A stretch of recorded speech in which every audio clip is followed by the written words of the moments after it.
네, 여러분의 경제 시야를 세계로 확 넓혀드리는 시간입니다. 월드 이코노미 시간이고요. 오늘도 두 분과 함께하도록 하겠습니다. 한양대학교 경제금융대학의 이정환 교수, 서강대학교 경제학과의 허준영 교수 두 분 모였습니다. 어서 오십시오.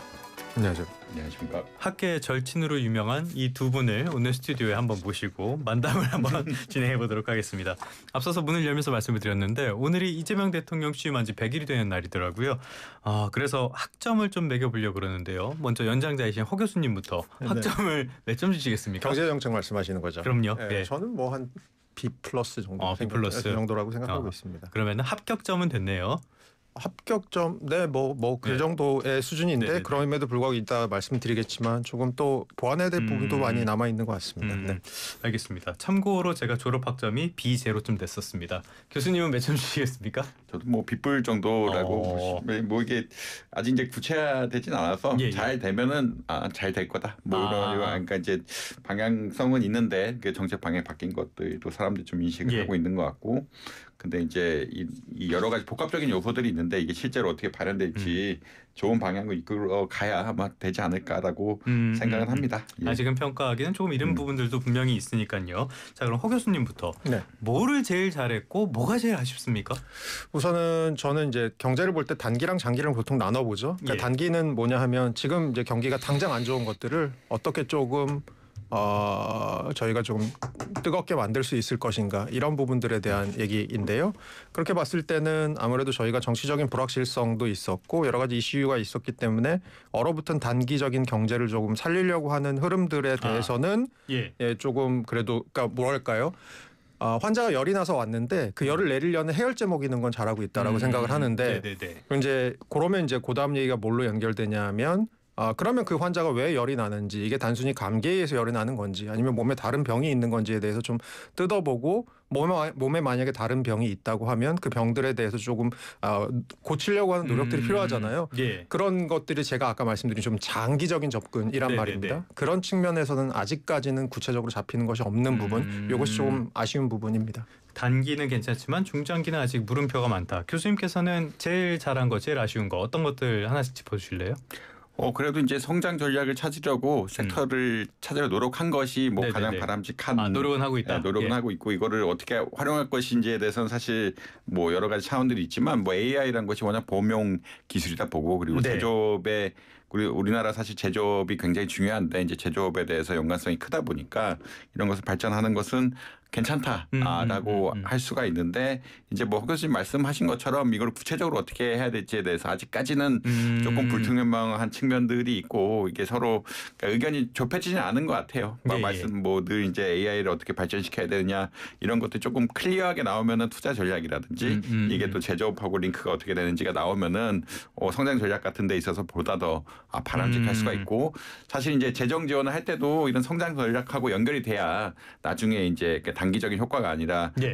장기적으로 승수 효과가 나타날 수 있다라고 다들 뭐 의견을 제시하고 있기 때문에 그런 관점에서 좀 접근하는 것들 그러니까 좀 구체화하고 예. 지금 뭐 아젠다는 세팅이 됐는데 이 아젠다가 어떻게 현실로 갈지 그리고 그 매개들이 누군지 역할 플레이어들이 누군지에 대해서 정확하게 아마 할 필요는 있는 것 같다 이런 말씀 드릴 수 있을 것 같습니다. 뭐 100일만으로는 부족한 것도 사실이긴 하니까요. 조금 더 지켜볼 필요가 있겠고요. 시장에 대한 이야기를 좀 해보자면요. 이거 간략하게만 짚고 넘어가도록 할게요. 이재명 정부의 시장 정책을 대표한다면 역시 상법 개정안들 이런 것들이 아닐까 싶은데 이걸 두고 양쪽의 시선이 다 있는 것 같아요. 이게 뭐 단기적으로 많이 주가가 오르고 있으니까 좋게 보고 앞으로도 괜찮을 것이다 보는 측면이 하나가 있고요.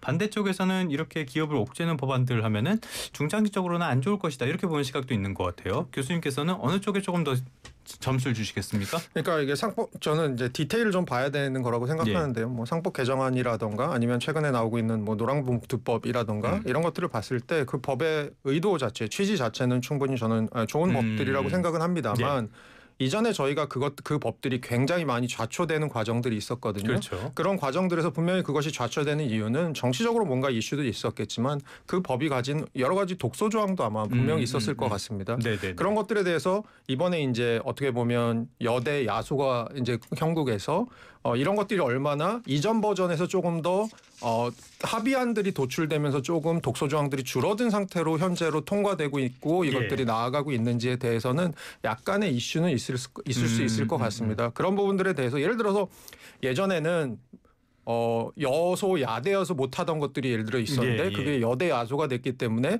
법안이 통과된다. 근데 예전과 법안이 별로 달라진 건 없다라고 하면 그것들에 대해서는 저희가 조금 뜯어볼 부분이 분명히 저는 있을 것 같고요. 그런 부분들에 대해서는 얼마나 이전 법안으로부터 조금 더 업데이트되고 업그레이드된 법안들인지에 대한 논의들 이런 것들이 조금 부족한 부분은 있는 것 같습니다. 자꾸 이야기가 나오는 게 문제가 생기면 그때 보완하면 된다라는 이야기들을 하고 있는데 이거는 정말 잘못된 접근인 것 같고요. 교수님께서는 시장 이런 대책도 어떻게 보세요?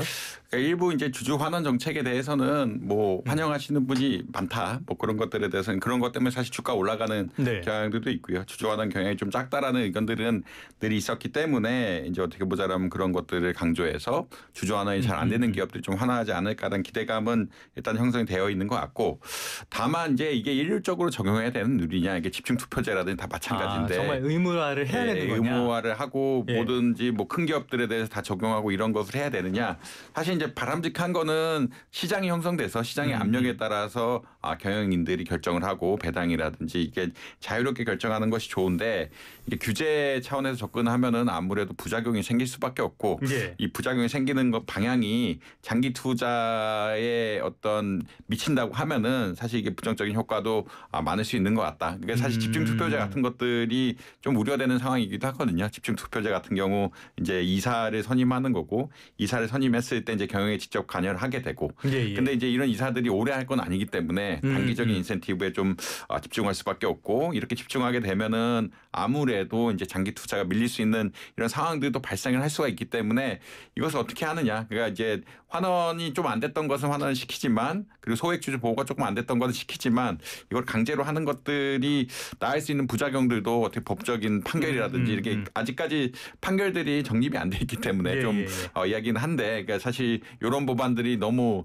우리나라는 독일식인데 독일제 법안인데 미 영국식으로 좀 오픈해 놓은 게 아니냐라는 의견이 있을 정도로 판결이 중요한 것 같고 이런 판결에 따라서 적절하게 그러니까 투자를 유도하면서 환원까지 일부 도와줄 수 있는 이런 정책들이 나와야 되는 것이 아니냐 뭐 개인적으로 그렇게 생각하고 있습니다. 뭐 무조건 의무화하는 거는 썩 좋은 건 아니죠. 이건 국가주의에 가까운 거니까 어떻게 진행되는지는 좀 봐야 될 것 같고요. 이제 진짜 월드 이코노미로 가보겠습니다. 미국 이야기 좀 해보도록 할게요. 지금 미국에 구금된 우리 근로자들 아직까지 오지 못하고 있고 이제 그래도 많이 급물살은 타는 것 같아요. 그런데 전반적으로 이런 상황들 이거 앞으로 미국 정확하게는 트럼프 행정부죠. 이거 믿어도 되는 겁니까? 이게 사실은 트럼프 행정부를 믿을 수 있느냐의 문제는 트럼프 행정부는 이런 식으로 일처리를 해왔다라는 측면에서는 뭐 앞으로도 이런 일이 원래 이런 애들이다? 재발되지 않을 거라는 가능성은 분명히 없고 왜냐하면 생각해 보시면 공화당이 예전에 전통적인 저희가 생각하는 리퍼블리칸이 이제 더 이상 아닙니다. 마가 리퍼블리칸이라는 새로운 모습으로 이제 이미 메인스트림이 바뀌었죠. 그렇게 봤을 때는 트럼프와 함께 자라온 수많은 차기 트럼프들이 지금 공화당의 주자들로 뭐 하원 의원을 준비하는 사람들 이미 하원 의원을 하고 있는 사람도 굉장히 많습니다. 자기 지역구에서 벌어지는 일들에서 대해서 지금과 같은 식의 대응들을 그 사람들은 할 가능성이 분명히 있습니다. 그것이 표가 된다면요. 내년에 중간 선거가 있고요. 그렇게 봤을 때는 어떤 우리와 미국 정부 사이에 큰 틀의 합의 같은 것들이 있지 않는다고 하면은 이런 일들에 대해서는 앞으로 계속해서 벌어질 수 있을 것 같고요. 예를 하나 들어드리면 이런 겁니다. SK 이노베이션에서 2020년에도 33명의 한국인들이 출마하게 된 적이 있습니다. 지금과 비슷한 일이죠. 다만 그때와 지금의 차이점은 규모가 좀 더 작았고 그때는 지금처럼 트럼프의 관세 정책이나 대미 투자 정책들이 도드라지는 국면이 아니어서 그렇게 언론으로 잘 무마가 되고 넘어갔던 적은 한 번 있습니다. 그 일이 정확하게 5년 후에 다시 벌어진 거거든요. 훨씬 더 큰 규모로. 그런 측면에서 그러면 우리가 그동안 바이든 행정부에서도 그렇게 많이 대미 투자를 했는데도 불구하고 과연 우리가 미국과 사실 비자 문제 이런 것들에 대해서 얼마나 많은 얘기들이 했는지 사실은 많이 못했다라는 얘기이거든요. 그런 측면에서는 그런 합의들이 있지 않는 한은 이런 문제가 다시 벌어질 수 있다. 그리고 트럼프 행정부의 모습은 원래 그런 모습이다라는 것을 우리가 한편으로는 받아들여야 될 부분 같습니다. 받아들여야 될 부분이라고 말씀해 주셨는데 심정적으로 받아들이기가 굉장히 어려워서 그런데 이런 것들이 중장기적으로 봤을 때는 외국계 기업들이 미국에 투자하는 거 이런 것들의 속도를 늦추거나 좀 꺼리게 하거나 이런 부분들도 영향을 미칠 것 같아요. 그래서 미국에 지금 한번 경제 상황을 보려고 하는데 미국의 고용 최근 들어서 빠르게 무너지고 있는 그런 모습들이 나타난단 말이죠. 그래서 여기도 두고 시각이 두 가지가 있는 것 같아요.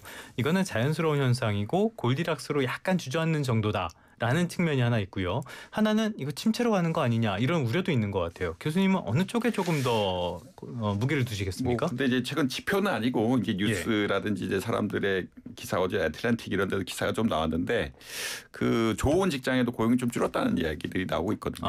좋은 직장에도 취업자들 지원을 하지만 이제 미국의 이제 지금 고용 환경이 좋지 않고 경기가 약간의 침체 우려가 있다 보니까 기업들이 고용을 안 한다는 이야기가 이제 일반적인 서비스업 섹터 말고 그런 원이 많은 첨단 산업이라는 이런 데서도 이렇게 생각보다 고용 좀 덜한다는 이야기들이 나오고 있습니다. 그런 이야기가 나온 건 어떤 거냐면 그러니까 이제 한동안 경기가 좋았다가 뭐 다시 어느 정도 일부 침체가 어느 정도 갈지는 모르겠지만 그래도 이제 고용 같은 턴들이 조금 하향세로 가는 것은 맞고 그것들이 이제 왜 하향세로 가느냐가 사실 감론을박인데 AI 때문에 간다. 미국은 진짜 AI 전환이 그런 빠르니까요. 분석도 있죠. 아니면 실제 이제 경기 침체로 가면서 고임금 일자리도 좀 어떻게 보면은 이제 없었다가 다시 느는 게 아니냐 여러 이제 그런 해석들이 많이 나오고 있다라고 아마 보시면 될 것 같습니다. 다만 포인트는 그러니까 실제로 좀 고용을 줄인다. 그러니까 이제 위에도 그렇고 아래도 그렇고 전반적으로 그러니까 이제 예를 들어서 서비스 섹터만 줄이고 고임금 일자리가 늘어난다 그러면 뭐 산업의 발전이라든지 경제 성장이라든지 이런 기대감 키울 수가 있는데 전반적으로 이제 흔히 말하는 고임금 일자리도 이제 좀 어떻게 보면 줄어든다라는 그러니까 그런 채용이 줄어든다는 것은 뭐 경기 침체는 좋은 시그널, 그러니까 경기 침체가 약간 있을 수도 있다라는 시그널로는 연결될 수도 있다라고 보시면 될 것 같습니다. 그런데 얼마나 내려갈지는 사실 굉장히 천천히 내려가고 있기 때문에 얼마나 내려갈지 또 관세 효과가 어떻게 될지는 좀 지켜봐야 되는 상황인 것도 맞다. 뭐 이렇게 불확실성이 크다라는 말씀 역시 덧붙이고 싶습니다. 일단 우려는 분명히 있다고 볼 수가 있을 것 같고요. 그러다 보니까 연준 쪽에 관심이 많이 쏠리는 것도 사실인데 트럼프는 연준에 되게 개입하고 싶나 봐요. 자기 멋대로 하고 싶은가 본데 이번에 또 제동이 걸렸어요. 어떤 내용입니까? 리사 쿡 이사가 있었는데 그 이사가 이제 뭐 집을 살 때 모기지를 좀 뭐 불법으로 받았다 뭐 이런 것들에 대해서 이슈가 있었습니다. 그래서 얼마 전에 이제 해임안이 올라갔는데 이 해임안이 이제 기각이 됐고요. 그래서 리사 쿡 이사를 그러니까 어떤 의미에서 중요한 사람이냐면 트럼프 대통령은 지금 금리를 계속 내리자고 하는데 연준에 어떤 목소리들이 있었냐면 지금 관세로 인해서 향후에 인플레이션이 얼마나 올라갈지가 모르는 상황이고 한마디로 저희가 안개 속에서 지금 자동차를 운전하는 거기 때문에 조심히 가야 된다. 함부로 그렇게 금리를 내리는 핸들을 조작하는 걸 하지 말자라고 얘기하는 사람 중에 대표적인 사람이었거든요. 이 사람이 어떻게 보면 연준에서 결정권이 있는 n분의 1이었으니까 이 사람이 이제 해임되면 조금 더 트럼프 플레이버에 맞는 사람으로 채워놓고 뭐 이런 것들로 갈 수 있었는데 이 사람의 해임안이 이번에 이제 다시 받아들여지지 않으면서 요거 한 고비가 또 이렇게 넘어가는 그런 분위기입니다. 알겠습니다. 이런 상황들 앞으로 연준의 선택에 어떤 영향을 미치게 될지 한번 지켜봐야 되겠고요. 자, 1부는 여기서 마무리하겠고요. 2부에서는 간밤에 좀 이슈가 됐던 오라클, 팔란티어 이런 이야기 좀 해보고요. 프랑스로 시선을 한번 돌려보도록 하겠습니다. 잠시 전하는 말씀 듣고 오시죠. 이거 LG 맞죠? LG네. 거봐, LG잖아. 당신의 반가운 목소리가 좋아서 우리는 더 노력합니다. 아마도 우리의 모든 것은 당신의 이 한마디를 위한 것일지도 모릅니다. 역시 LG네. 당신과 같이 갑니다. 미래 같이 LG. 온도와 습도를 항상 일정하게 유지시켜주는 항온 항습기 전문기업 AR. 전선센터, 반도체 공장, 미술관, 박물관, 귀중품 보관실 등을 40여 년 축적된 기술로 AR이 지켜드립니다. 24시간 확실한 서비스 보장 1855-0561. 모든 인쇄 가능한 성원 에드피아. 온라인 주문 간편한 성원 에드피아. 누구든지 어디서나 쉽고 빠르게 인쇄의 유토피아 성원 에드피아. 디지털 인쇄도 역시 성원 에드피아. 국민 인쇄 성원 에드피아. 합성 목재 예스팀바, 산책로, 야외 데크, 울타리, 사이딩, 전원주택 인테리어까지 다양한 형태로 활용이 가능한 친환경 합성 목재 예스팀바. 우수한 품질의 정부 조달 우수 제품, 나무 느낌 그대로. 합성 목재 예스팀바. 경동산업 주식회사.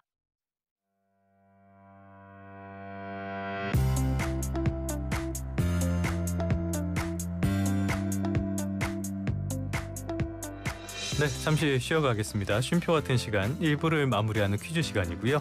어제 오늘 출근길은 꽤 선선했습니다. 정말 가을이 온 것 같은데요. 가을하면 생각나는 먹거리가 하나 있죠. 바로 전어입니다. 가을 전어라는 말이 있을 정도로 제철 별미인데요.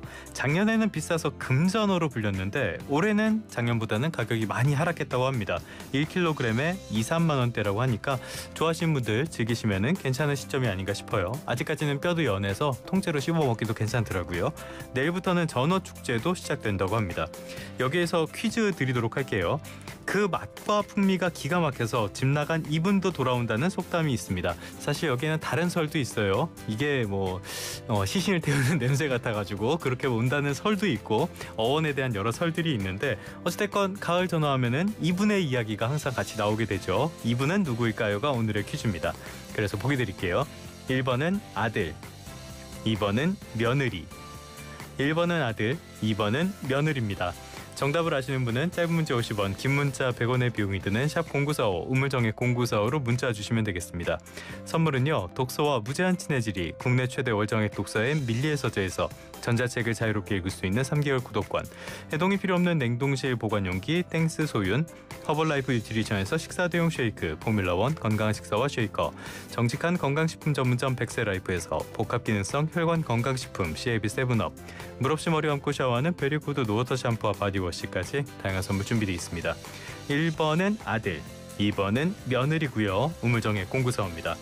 YTN 라디오 생생경제는 세상의 가치를 더하는 포스코그룹, 당신의 건강한 금융 파트너 유신투자증권과 함께합니다. 2부에서 다시 뵙죠.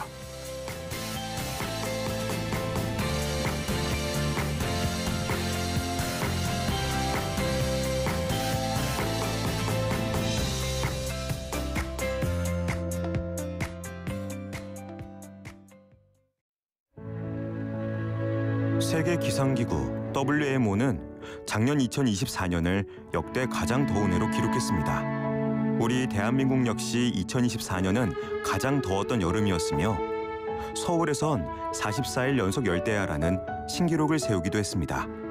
기후위기는 더 이상 미래의 문제가 아니라 현재 우리가 직면한 가장 위협적인 재난입니다. 우리의 작은 행동으로 기후위기 극복할 수 있습니다. 비닐은 됐어요. 여기 가방에 담아갈게요. 지하철 타고 다니니까 교통비가 확 줄어서 좋아요. 커피는 여기 텀블러에 담아주세요. 장바구니 챙기기, 대중교통 이용하기, 일회용 컵 대신 텀블러 사용하기. 생활 속 작은 변화가 지구를 살리는 큰 행동이 됩니다. YTN 라디오 기후위기 극복 캠페인은 글로벌 뉴스 리더 연합뉴스와 함께합니다.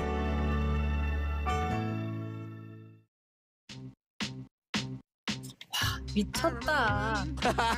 미쳤다. 레벨이 다르다. 미쳤다. 와. 미친 경제 해답이 없냐고요? 매일 오전 9시 10분 YTN 라디오 생생경제에서 저와 함께 찾아보시죠. 조태현의 생생경제. 저는 조태현입니다.